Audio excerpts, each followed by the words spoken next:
Bienvenue dans Tête à Tête.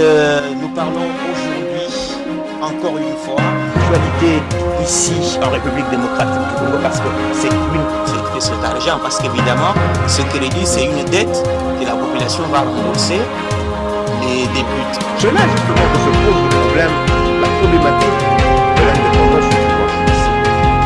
Et ici, il faut dire aussi que l'unité dans le temps, un personnage rempli de créativité et favori pour rester en lice. Voilà, nous disons que c'est une manœuvre politique.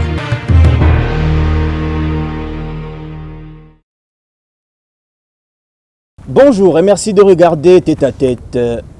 Ils sont partout depuis 2 ans maintenant au Kasaï oriental, dont le soutien de jeunes pour leur évolution sur le plan académique. Ils soutiennent aussi les nécessiteux. Ils sont dans la philanthropie, dans l'éducation, dans la promotion de l'entrepreneuriat des jeunes et des femmes. Ils, ce sont les membres de la SBL Vision Guilain Moussango, cette structure que nous avons appris à découvrir, que nous avons appris à suivre de plus près et à nous poser des questions sur les vraies motivations de toutes ces actions, parce qu'on est dans un contexte social où la plupart des structures qui commencent à poser des actions ont des agendas cachés.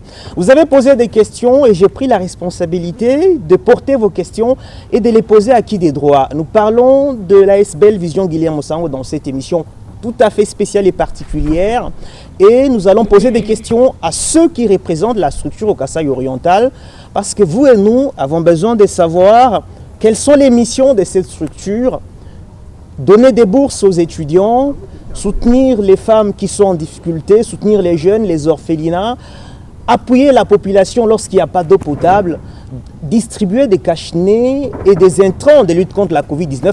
À quoi rime tout cela? Mesdames et messieurs, vous qui nous regardez de partout, bienvenue à tous dans Tête à Tête.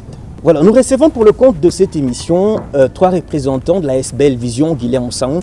Déjà, lorsque l'on voit la dénomination de la SBL, on se rend directement compte que c'est le nom de quelqu'un, Guilain Moussango, et ensuite Vision. D'abord, Pichou Dioka. Il est représentant de l'initiateur, je peux l'appeler comme président du conseil d'administration, du fondateur, créateur, de lui-même les promoteurs de la SBL Vision Guilain Moussango. Monsieur Pichou, bonjour. Bonjour, monsieur Arsène. Bienvenue dans Tête à Tête. Merci. Il y a Emmanuelle, coordonnatrice adjointe de la SBL Vision Guilain Moussango. Bonjour et bienvenue. Bonjour, monsieur Arsène. Et ensuite, Emery Ngandou, secrétaire général de la SBL Vision Guilain Moussango. Bonjour et bienvenue. Bonjour, merci. Alors, je vais commencer par une toute première question. Tout à l'heure, dans l'introduction, je disais que les gens se posent des questions. De savoir quelle est cette structure qui pose autant d'actions de manière aussi spontanée, d'où lui viennent les moyens. Et d'abord, l'idée est venue comment? Et donc, la toute première question que je pose à Pichou, qui est représentant de l'initiateur, c'est que comment est née la SBL Vision Guilain Moussango? Merci beaucoup, monsieur Arsène, pour cette invitation. Je crois que depuis que l'émission Tête à Tête a commencé, c'est la première fois que l'équipe de la Vision Guilain Moussango y participe, tout en reconnaissant vos capacités journalistiques ainsi que vos grandeurs dans ces médias. Merci. Nous vous en remercions. L'équipe, je vous remercie du compliment. L'équipe Vision Guilain Moussango vous jette des fleurs. Merci beaucoup, merci. Alors, pour répondre à la question qui est de savoir d'où est venue l'idée de la création de la Vision Guilain Moussango, je vais répondre à cette question par une petite histoire. Je crois qu'il y a pas mal d'années que moi et M. Guilain Moussango quittions d'un long voyage. Une fois atterri à l'aéroport de Bipemba, on a vu derrière nous une ribambelle de jeunes qui couraient derrière nous en train de demander aidez-nous, aidez-nous, aidez-nous. Du coup, M. Guilain Moussango m'a soufflé à l'oreille, il m'a dit mon frère, qu'est-ce qu'il faudra faire pour mettre fin à ces fléaux? Je lui ai dit mais nous sommes étudiants, parce qu'à l'époque on était encore étudiants. Je lui dis mais nous sommes encore étudiants. Comment est-ce que nous pouvons faire parce que nous n'avons pas de moyens? Guilain Moussango m'a dit les jours que Dieu mettra à ma possession des moyens, je mettrai fin à ces fléaux. Et ça, il y a combien d'années déjà? Je me rappelle, bon, ça fait à peu près 5 ans. D'accord. Ça fait à peu près 5 ans. Alors, il m'a dit que le jour que Dieu mettra à ma possession des moyens, je mettrai fin à ces fléaux. Alors, une fois les rêves reliés à la réalité, M. Guilain Moussango m'a appelé, il m'a dit, est-ce que tu te rappelles de ce qu'on avait parlé avec toi autrefois? il y a 5 ans passés, je lui dis, oui, je me rappelle.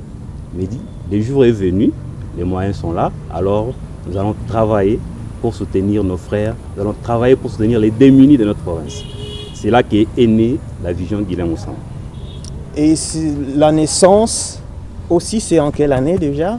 La vision Guilhem Oussangou est née en mars 2020. Déjà, nous comptons une année et plus.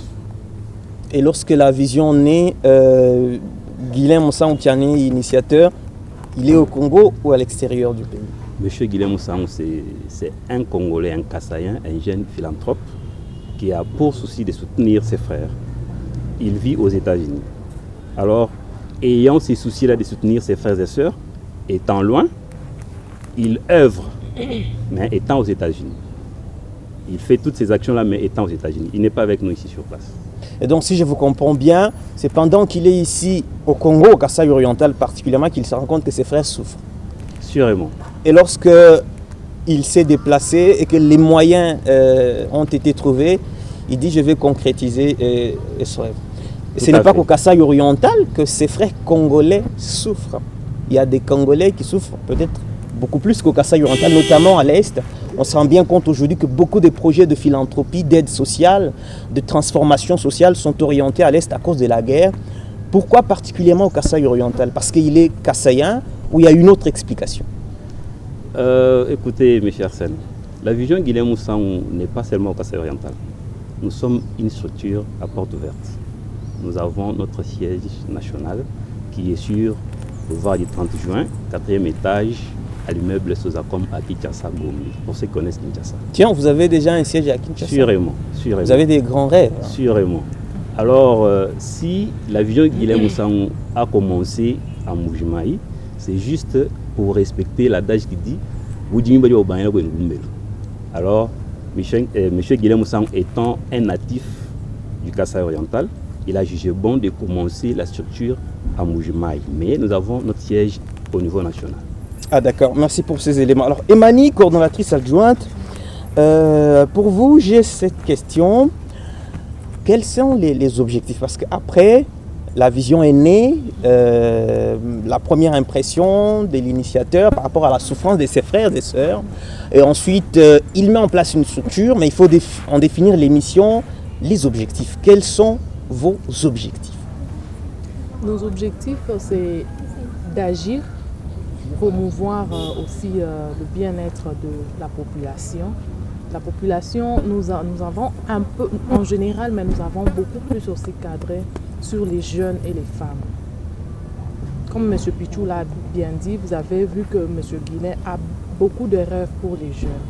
Vous voyez bien, nous avons la bourse Vision Guilhem Oussangou où nous sommes en train d'œuvrer.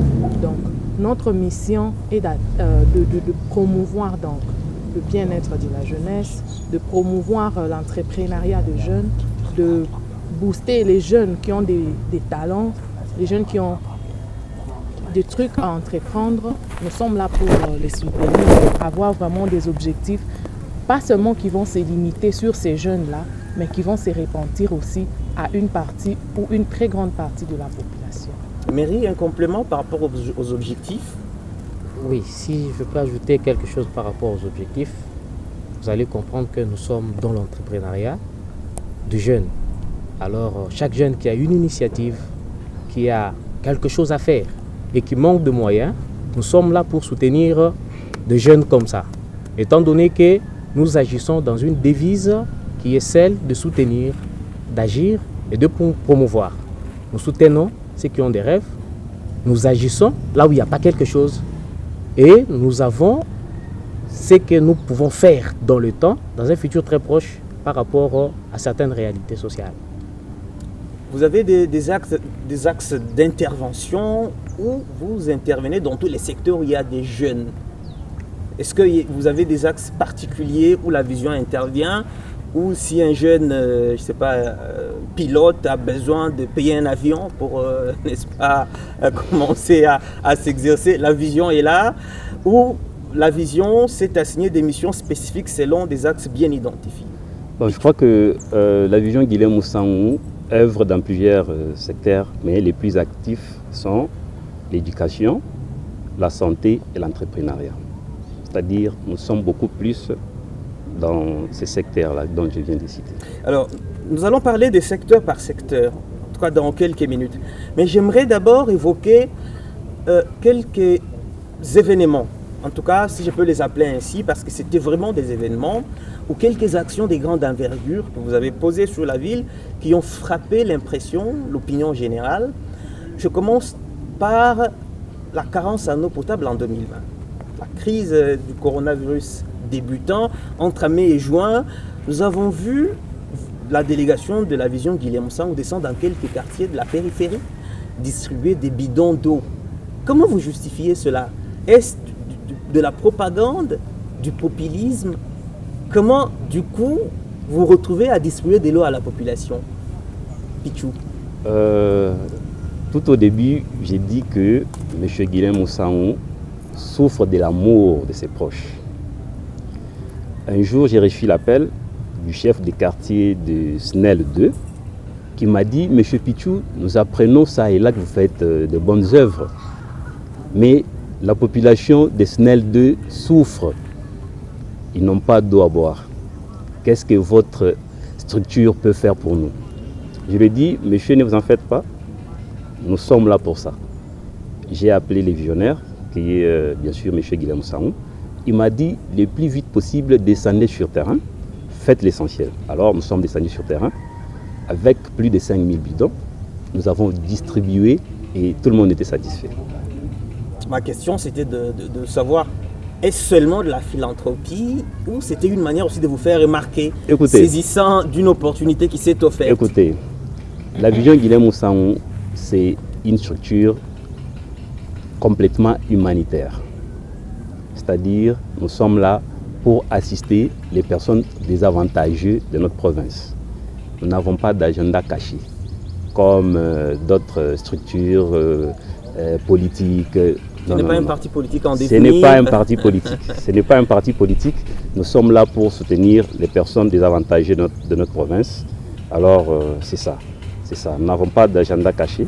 Nous les faisons en tout amour. Nous les faisons sans attendre quelque chose en contrepartie. Et quelle a été la réaction de la population à cette action spontanée?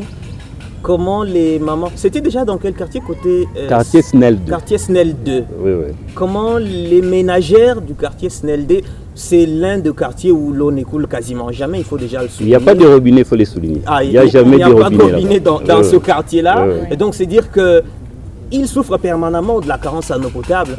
Et comment les ménages ont accueilli cette action spontanément? Vous savez, quand nous menons nos actions, nous n'avons pas besoin de recevoir une casquette quelconque. Nous les faisons en tout amour. Ce sont nos frères. Quand ils nous voient, ils sont contents. Ils disent, voilà, nous accueillons nos frères qui sont venus, qui nous viennent en aide. Voilà. C'est pas qu'ils reçoivent des futurs députés, ils reçoivent des futurs maires de la ville. Ce n'est pas seulement dans ce sens-là. C'est-à-dire que vous êtes en face d'une population qui souffre quand même depuis la nuit des temps, qui n'a pas d'eau, qui consomme de l'eau très sale. Et que vous apparaissez avec 5000 bidons d'eau. Je ne suis pas dans les considérations qui sont strictement politiciennes. Comment cette population vous a accueilli et accueilli cette action? C'est ça ma question. Mais c'était une joie immense. Ah voilà, vous avez donc la réponse.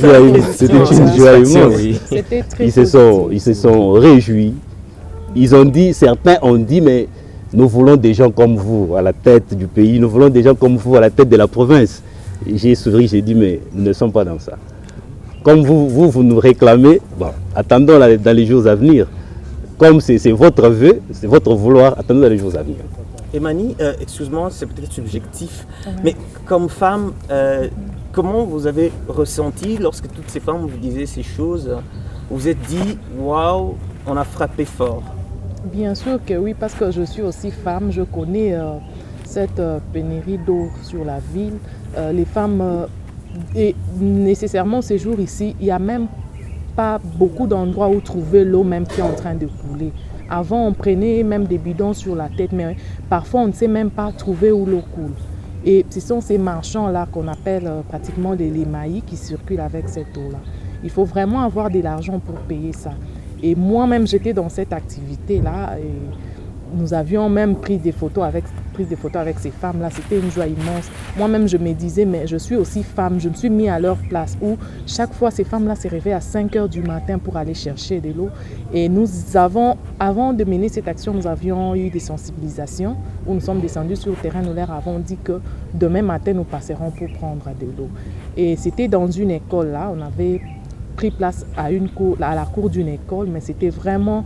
Et ma participation en tant que femme motivait aussi beaucoup des femmes. Et de l'eau, vous l'avez trouvé où? Vous avez amené de l'eau dans une citerne?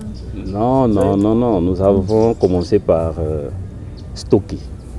C'est rassuré que c'était 5000 dans des bidons. Et nous avons cherché un camion qui nous a aidé à acheminer l'eau sur les lieux.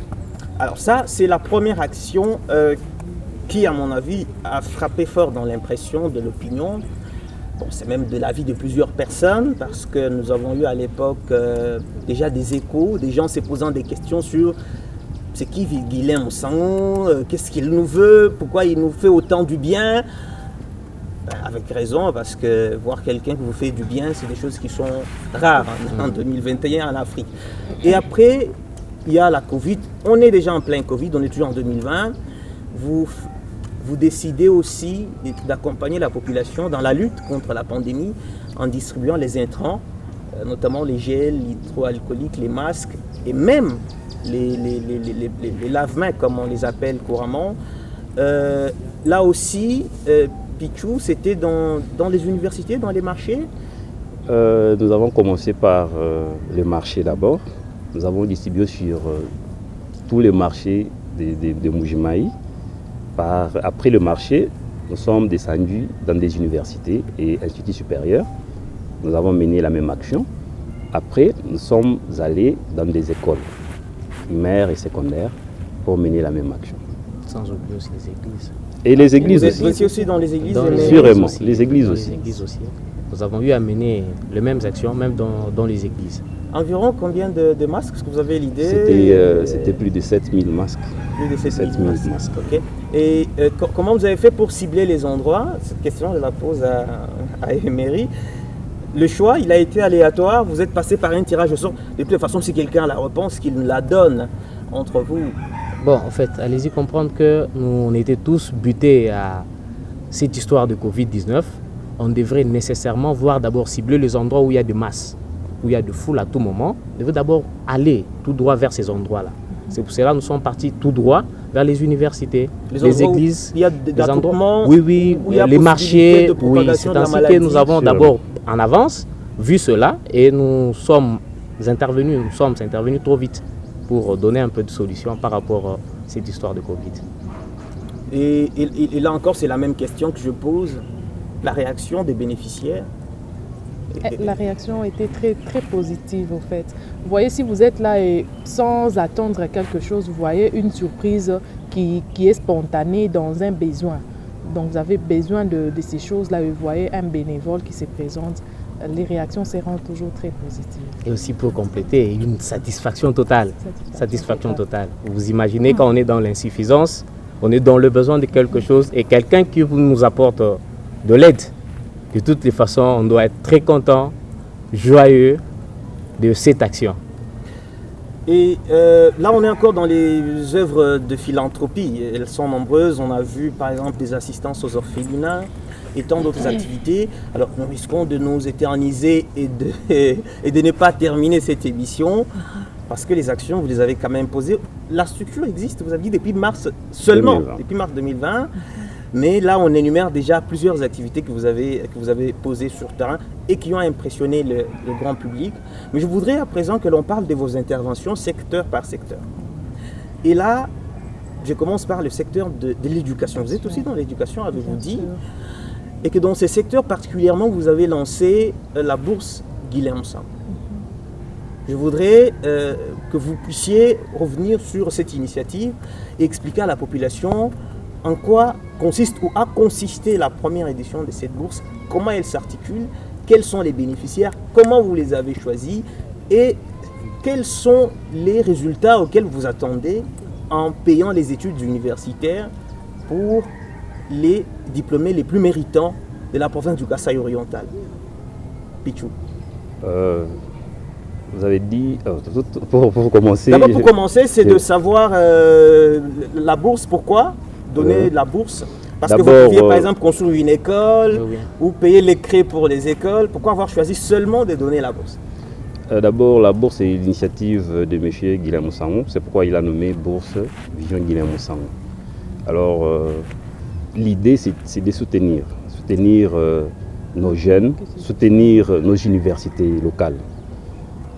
Pour répondre à la question qui est de savoir pourquoi, est-ce que c'est un choix aléatoire ou quoi, la Vision Guilhem Moussaoun, on n'a pas fait un choix aléatoire. C'est-à-dire nous avons choisi les meilleurs de chaque option.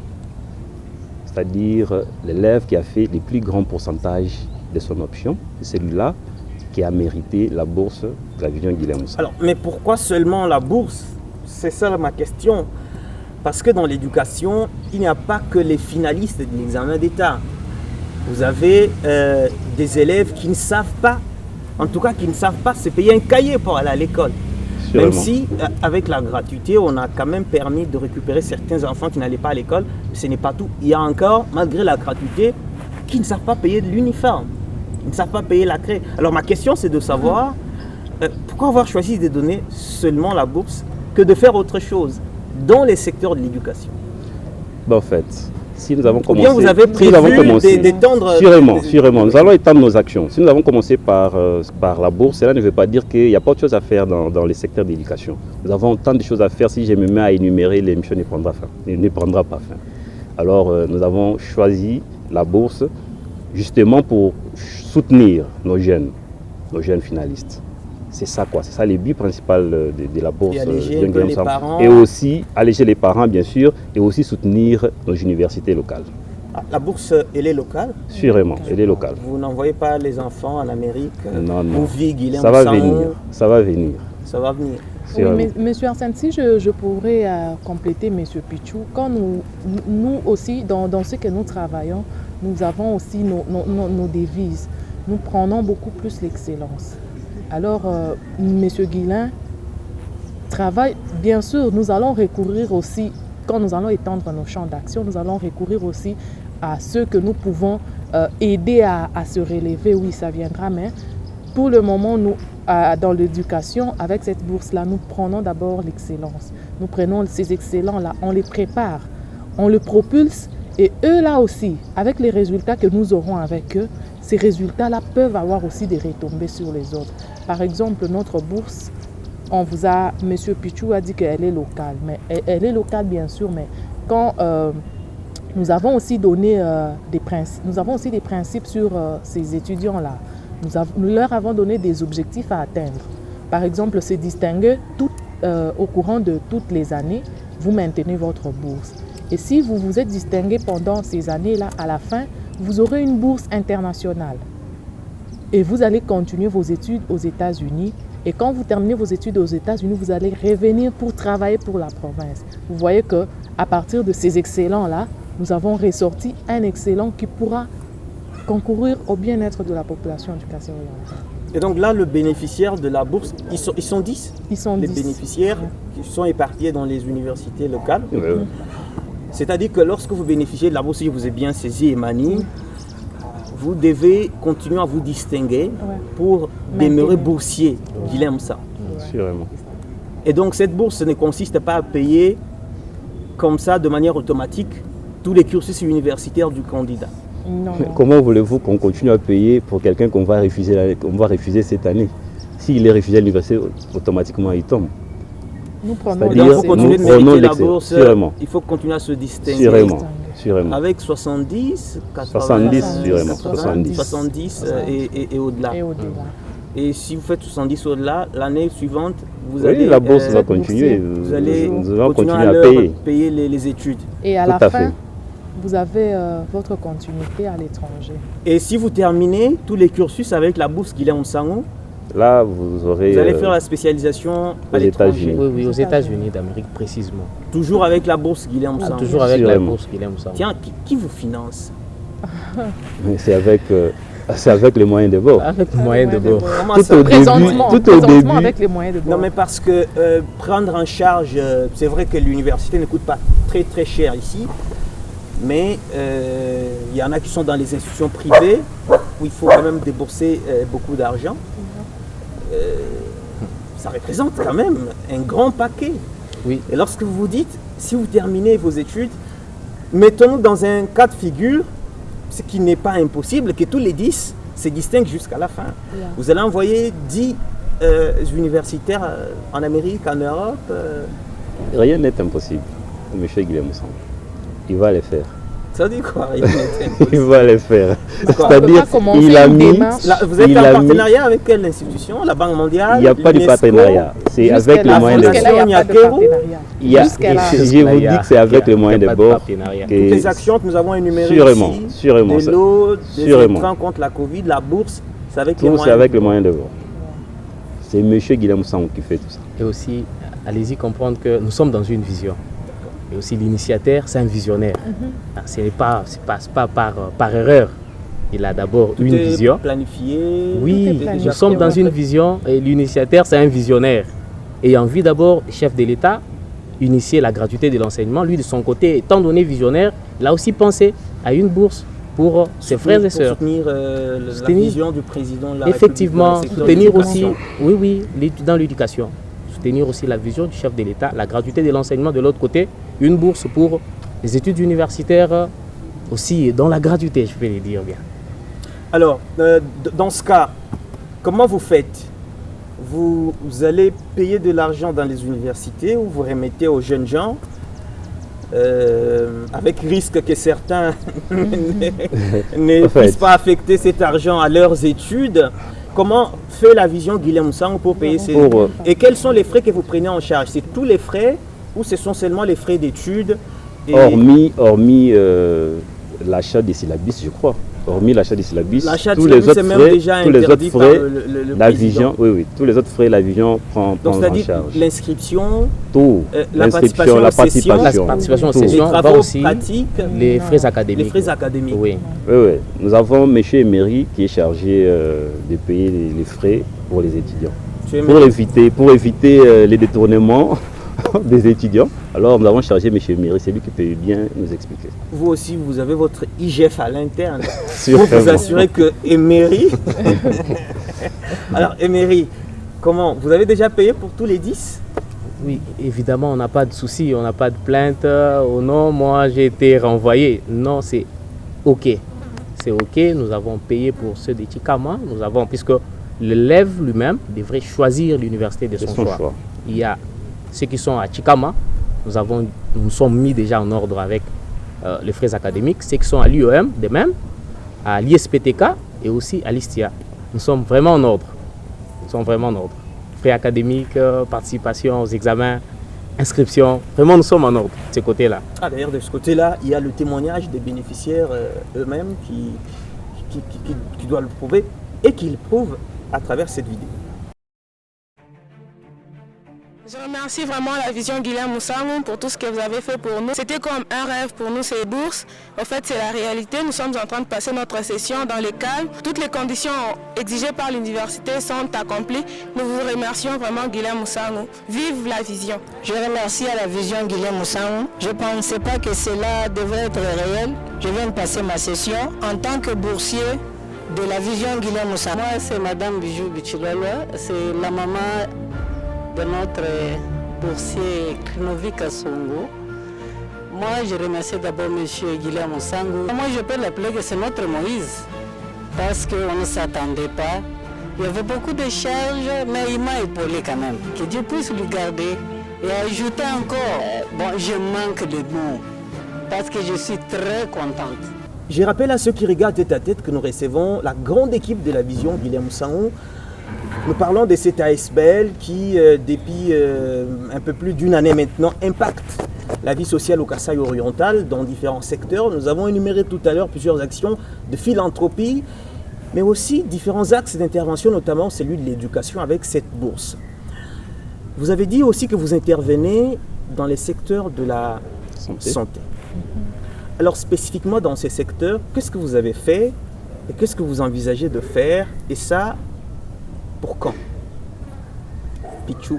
Dans le secteur de la santé, notre souci majeur, c'est faciliter l'accès aux soins de santé de la mère à l'enfant. C'est ça notre souci majeur. Alors, pour ce qui doit être fait dans l'avenir, la vision Guilhem Moussaoun prévoit l'érection d'un grand hôpital, ici à Kasaï, et au Kasaï, je voulais dire. Et dans cet hôpital, les femmes et les enfants prendront des soins gratuitement. Voilà, pour ce qui sera fait. Et vous pensez nous construire cet hôpital quand? Nous avons déjà des terrains qui sont déjà payés, je ne sais pas énumérer ça ici, nous avons déjà des terrains ciblés. Je crois on n'arrivera pas en 2025 sans que cet hôpital-là soit érigé. Attention, on n'est pas à nous faire des promesses comme celles des politiciens, parce que les politiciens, enfin pas tous, mais le nôtre très souvent promettent beaucoup de choses et en réalisent très peu. Ce n'est pas moi qui le dis, c'est la population qui nous le répète très souvent. Et à part cette intervention que vous allez faire en faveur de la femme et de la petite enfance en prenant en charge les soins à travers la structure que vous allez mettre en place, est-ce que déjà il y a un accompagnement, par exemple, est-ce que il y a des gens que vous avez pris en charge ou que vous comptez prendre en charge, comme vous le faites déjà dans les secteurs de l'éducation, par exemple? Je ne vous demande pas de citer les noms. Est-ce que vous avez, par exemple, déjà soutenu des femmes en difficulté? Tout à fait. Tout à fait. Très dernièrement, nous avons payé la maternité pour plusieurs femmes qui étaient en difficulté de payer leur maternité dans plusieurs centres de santé. Nous l'avons fait. Et aussi, nous sommes là pour sensibiliser la population par rapport à la pandémie qui est en vigueur. C'est ça, quoi. La vision, des fois, nous descendons sur le terrain pour sensibiliser la population sur les ports des masques, sur les mesures barrières et tout. Est-ce que vous avez l'impression que votre message... Oui, Emery? Oui, si je peux compléter. Pas de problème. Dans le secteur de la santé, nous sommes encore intervenus dans les centres de santé et voire aussi des maternités pour donner l'éclairage. Allez-y comprendre qu'il y a des femmes dans des maternités qui mettent au monde dans l'obscurité. Alors nous avons quand même donné des ampoules avec des panneaux solaires qui peuvent aider quand même pour l'éclairage des dames qui sont avec les enfants dans la maternité. Et aussi dans des centres de santé, nous en avons aussi distribué au moins. Et cela a contribué plus ou moins à sauver des vies? Sûrement. Certainement, oui. Et vous devez vous en féliciter. Tout à fait. Entrepreneuriat. Entrepreneuriat des jeunes, de ce côté-là, nous avons vu des images. Certaines images, j'ai vu notamment Pichou dans ces images descendre sur le terrain pour soutenir des jeunes cireurs, ceux qui nous arrangent les chaussures lorsqu'il y a de la poussière, des jeunes cordonniers, des petites réalisations comme ça. Là encore, est-ce que ces interventions apportent un changement dans la vie de ces jeunes? Avant que l'on parle de projets que vous avez ou des grandes réalisations que vous avez déjà accomplies dans le secteur de l'entrepreneuriat des jeunes. Mais ces interventions que vous faites assez régulièrement sur terrain en soutenant les petits entrepreneurs qui sont les petits commerçants, les jeunes débrouillards, est-ce que vous avez l'impression que ces apports amènent quelque chose, des changements dans leur vie? Tout à fait. Tout à fait, il y a un changement. La vision Guilhem Moussaoun, je l'ai dit tout au début, a un caractère humanitaire. En descendant sur le terrain pour distribuer, soutenir surtout la femme et les jeunes entrepreneurs, notre souci c'est changer les vies de ces gens désavantagés de notre province. Tu vois? Soutenir, changer les vies de ces gens désavantagés de notre province. Alors, en remettant ces dons, c'est-à-dire nous voulons créer un changement dans ces jeunes, créer une autonomie. Alors je prends un cas, celui de jeunes cireurs. Qu'est-ce que vous les remettez? Très dernièrement, nous avons mené une action. Nous avons remis à tous les cireurs de Mbuji-Mayi, chacun 25 boîtes de cirage, toutes couleurs confondues, et des brosses, ainsi que le marche-pied. Nous avons remis à tous les cireurs du Kasaï, au fait, de la ville de Mbuji-Mayi. Quand vous dites tous les cireurs, combien? 500, 1000? Parce qu'ils sont très nombreux, les cireurs de la ville de Mbuji-Mayi. Vous avez sillonné toutes les communes? Toutes les communes.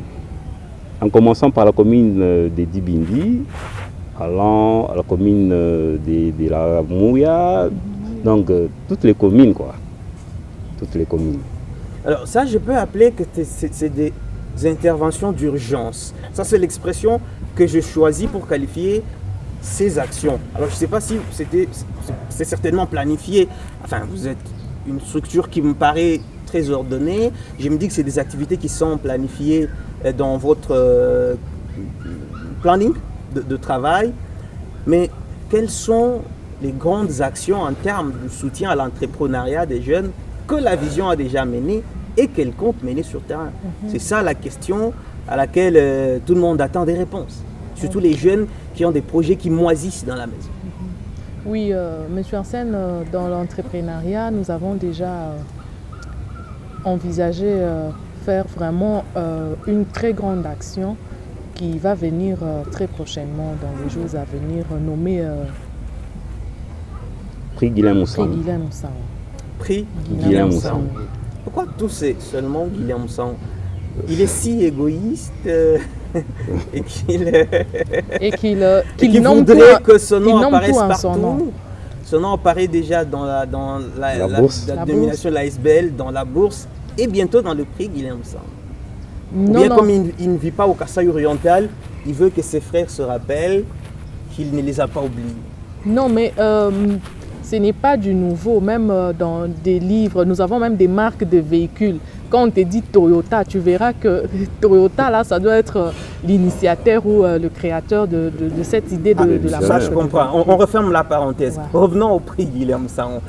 Vous allez le lancer quand, le prix Guilain Moussan? Dans les tout prochains jours. Dans les tout prochains jours, ça veut dire qu'il n'y a pas de date pour le moment. C'est 2022, 2023, 2024, ou c'est très bientôt? Très bientôt. Très bientôt. Et on peut aussi expliquer, on peut un peu aller brièvement parler de ce prix-là. C'est un prix qui sera donné aux jeunes. À quels jeunes? À une catégorie de jeunes que nous allons cibler, des jeunes qui entreprennent. Et ces jeunes qui entreprennent ou qui ont des visions d'entreprendre, nous allons les accompagner dans cet entrepreneuriat-là. Nous aurons au départ des formations avec eux. Pas nous pouvons aussi leur former, nous pouvons prendre des spécialistes dans ce domaine-là de l'entrepreneuriat qui viendront former ces jeunes-là. Nous allons les accompagner.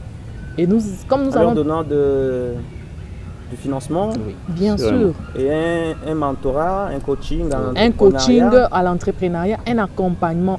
Et nous visons toujours les objectifs.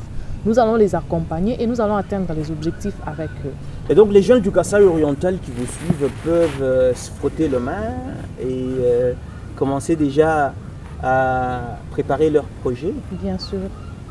Certainement, oui. Vous n'allez pas...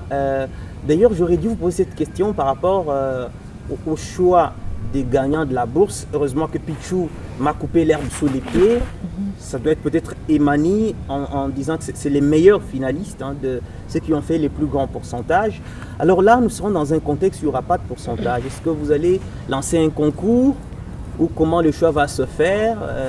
Pichou va faire passer son petit, Emery son cousin, Emani sa nièce, et puis ils ont le financement de la vision. Ou aussi il y aura un test de recrutement des meilleurs projets.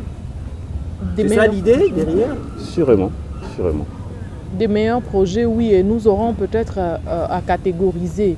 Nous allons peut-être avoir un document ou un statut auquel nous allons recourir. Nous donnons des points. Celui qui répond à un critère, un critérium, je voulais dire. Un critérium, si tu réponds à ce critérium-là, tu es maintenu. J'ai une question, cette question, je vais la poser à Guilain Moussan lui-même. Question, je vous la pose à vous, Guilain Moussan, parce que depuis que cette émission a commencé, j'ai l'impression que déjà la volonté, il faut la saluer, vous faites beaucoup de choses, vous avez beaucoup de bras, vous intervenez dans beaucoup de secteurs, avec toute votre équipe, félicitations, ça c'est très bien. Mais je ne le souhaite pas, au cas où, financièrement, vous connaîtriez une instabilité, que deviendrait la structure? Parce que là, on nous a dit que vous n'avez pas de partenariat ni avec la Banque mondiale, ni avec l'UNESCO, ni avec une banque quelconque qui vous finance. Ça veut dire que ce sont les cotisations des membres Et vous, les plus grands membres, c'est vous qui mettez le gros du paquet, je m'imagine.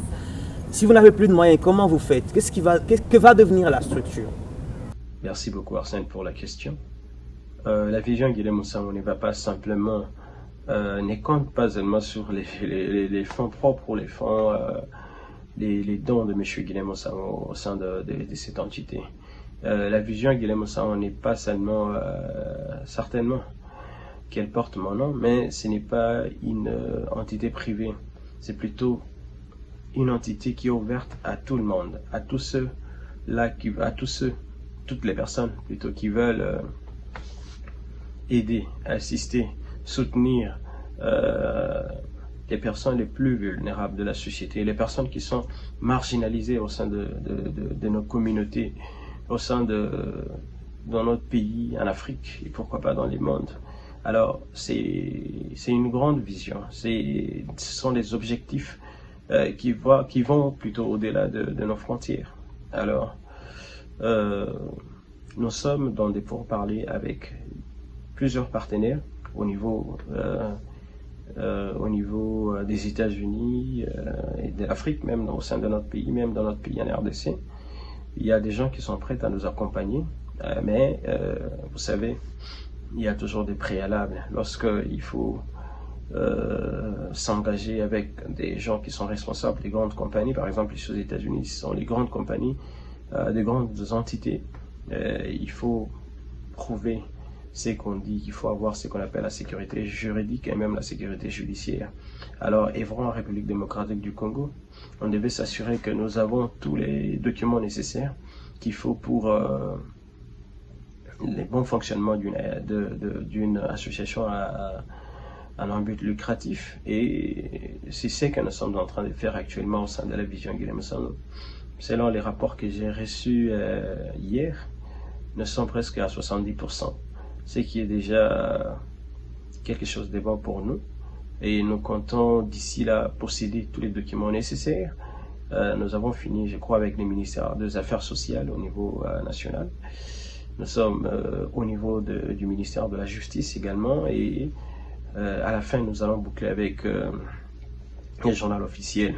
Alors, ces démarches vont nous aider également à accélérer les processus que nous avons entamés ici avec plusieurs partenaires. Et c'est de cette manière-là que nous allons réaliser nos objectifs, que nous allons réaliser notre vision, parce que nous voulons soutenir, nous voulons être réellement redresser les grands problèmes qu'il y a dans l'éducation actuellement. Certainement que le chef de l'État a montré sa bonne volonté dans la gratuité de l'enseignement. Alors nous voulons l'appuyer également dans cette démarche. Pourquoi pas ne pas ériger de nouvelles infrastructures au niveau local, au niveau de Kinshasa, à Goma, Bukavu et ainsi que dans d'autres provinces, les hôpitaux. Alors c'est parmi nos objectifs. Ce sont les projets que nous détenons et ce sont les pourparlers que nous avons avec beaucoup de partenaires ici. Et d'ici là, je pense que vous verrez les fruits de notre travail. Madame, messieurs, nous tendons vers la fin de cette émission. Après avoir eu la réponse de Guilhem Moussango, nous allons parler des perspectives d'avenir. Oui, sur le plan financement, nous avons eu la réponse de Guilhem Moussango. Maintenant, sur le plan organisation, sur le plan activité, quelles sont les perspectives d'avenir? D'ici là, que va faire sur terrain la vision Guilhem Moussango? Parce que votre dernière activité commence quand même à dater. Bon, peut-être que vous les faites et que vous ne les médiatisez plus, ce qui n'était pas mauvais du tout. Mais en tout cas, pour l'opinion, vos dernières actions commencent quand même à dater de quelques mois. Qu'est-ce que d'ici là, la vision Guilhem Moussango va faire? Madame la coordonnatrice adjointe, oui, monsieur Arsène. Que va faire la vision Guilhem Moussango d'ici là? Je reviens d'abord, comme vous avez dit que nos réalisations commencent à dater d'un peu longtemps. Effectivement, vous avez quand même raison, parce que nous sommes en train de travailler, nous sommes en train de travailler pour lancer alors nos perspectives qui seront, je pense, qui seront vraiment grandioses. Parce que nous avons vraiment œuvré. Je vous ai à peine parlé du prix Guilhem Moussango. Je pense que c'est l'une de nos perspectives. Et M. Pichou Dioka parlait aussi Dans le domaine de l'entrepreneuriat, je peux catégoriser au fait. Dans le domaine de l'entrepreneuriat, nous avons vraiment ce prix-là où nous sommes en train de nous y mettre. Et dans le domaine de la santé, nous avons le soutien à la santé maternelle et infantile. Et dans l'éducation, notre bourse Guilhem Moussangou ne va pas se limiter à la première édition, elle va continuer. Et je pense qu'à la deuxième édition, il y aura des améliorations. Donc, il y aura des améliorations dans ce domaine-là, parce que à partir de l'expérience de la première édition, nous verrons comment améliorer une deuxième édition. Et dans le domaine de l'éducation, nous serons vraiment très larges. Dans l'entrepreneuriat aussi. Je veux aussi dire que dans les perspectives, comme vous avez demandé, est-ce qu'il y a un agenda caché où M. Guilhem est soutenu ou pas, peut-être nos perspectives aussi, c'est de dénouer des partenariats. Dénouer des partenariats, oui, au niveau national tant qu'international. Voilà, nos perspectives, c'est peut-être voir que nous avons déjà parce que nous sommes déjà en partenariat. Vous avez des grands projets, ça c'est très bien déjà, que vous aurez besoin de beaucoup d'argent. Construire un hôpital, puis tout ça coûte énormément de l'argent. Tout à fait. Tout à fait. Nous avons appris qu'il y a 3 millions, 4 millions qu'on va mettre dans un hôpital. Pas seulement un hôpital. Dans nos perspectives d'avenir, nous devons aussi construire des écoles pour soutenir la vision du chef de l'État qui est celle de la gratuité de l'enseignement. Et aussi, nous sommes dans l'agro-pastoral. Emmanuel ne l'a pas souligné. Ouais. Très prochainement, nous sommes dans l'élevage des porcs. Très prochainement, vous allez goûter à la viande des porcs. Vision Guilhem. Tout à fait. Nous espérons que ce soit de la viande de la bonne qualité. Oui, Emery. Tout à fait. Oui, et aussi, si c'est pour compléter, allez-y comprendre que nous avons aussi des activités à caractère urgent. C'est-à-dire des activités qui arrivent, comme par exemple récemment, là, nous avons eu à intervenir dans le domaine de l'abri. C'est-à-dire le pluie qui ont endommagé les maisons des gens. Alors on devrait aussi apporter notre soutien avec des tôles.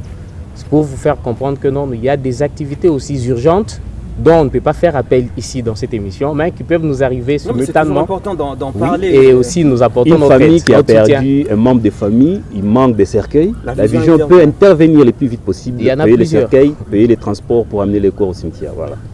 Nous faisons ça. Ça c'est dans les sociales. Dans les sociales, oui. L'intervention rapide du Vision Guilhem Moussangou. Nous sommes vraiment à la fin de cette émission. Pichou, vous allez avoir le privilège et l'honneur de clore. La population du Kasaï oriental qui a regardé cette émission, le monde entier qui l'a regardé aussi à travers notre chaîne YouTube, doit retenir quoi? C'est quoi le message que vous teniez à passer à cette population qui vous a regardé comme Vision Guilhem Moussangou? Ou je reformule ma question, si la population doit retenir quelque chose de vous, vous aimeriez que ça soit laquelle? La population doit retenir que nous sommes là pour eux. Nous sommes là pour leur venir en aide, leur dire que tout ira mieux. Tout ira mieux. Alors, à chaque fois qu'il y a un problème, la Vision Guilhem Moussangou est là pour intervenir. Nous ne resterons pas là, bras croisés. À chaque fois qu'il y a un problème, nous serons là pour intervenir et leur venir en aide. Voilà. Dioka, je rappelle que vous êtes représentant de l'initiateur de l'ASBL Vision Guilhem Moussangou. Merci d'avoir participé à ce tête-à-tête spécial. Emmanuelle, coordinatrice adjointe de l'ASBL, merci également. Merci, Emery Ngandou, secrétaire général, secrétaire exécutif ou général? Secrétaire général. Ça c'est un gros titre. Sinon, merci Emery d'avoir pris part. Effectivement, je gère des grandes questions. C'est nous qui vous remercions, monsieur Arsène. Merci, je vous en prie. Mesdames, messieurs, c'est fini pour ce tête-à-tête. Nous recevions une grande équipe de l'ASBL Vision Guilhem Moussangou pour répondre aux questions que vous nous avez posées. C'est depuis plus d'une année maintenant que vous les voyez un peu partout dans quasiment tous les secteurs de la vie sociale de notre population, en intervenant dans l'éducation, dans l'entrepreneuriat, dans l'urgence, même dans la philanthropie, dans l'aide sociale. Et que vous avez eu des réponses, surtout à la question principale qui nous a été posée plusieurs fois, seul de savoir s'il y a un agenda caché. Merci de nous avoir regardés de partout. James Mouchia, Marcel Moutalama. ont participé à la réalisation technique de cette émission. Prenez rendez-vous à la prochaine. Au revoir. Bienvenue dans Tête à Tête. Nous parlons aujourd'hui, encore une fois, l'actualité ici en République démocratique du Congo parce que c'est une cet argent, parce qu'évidemment, ce crédit, c'est une dette que la population va rembourser les débuts. C'est là justement que se pose le problème, la problématique de l'indépendance du pouvoir judiciaire. Et ici, il faut dire aussi que un personnage rempli de créativité et favori pour rester en lice. Voilà, nous disons que c'est une manœuvre politique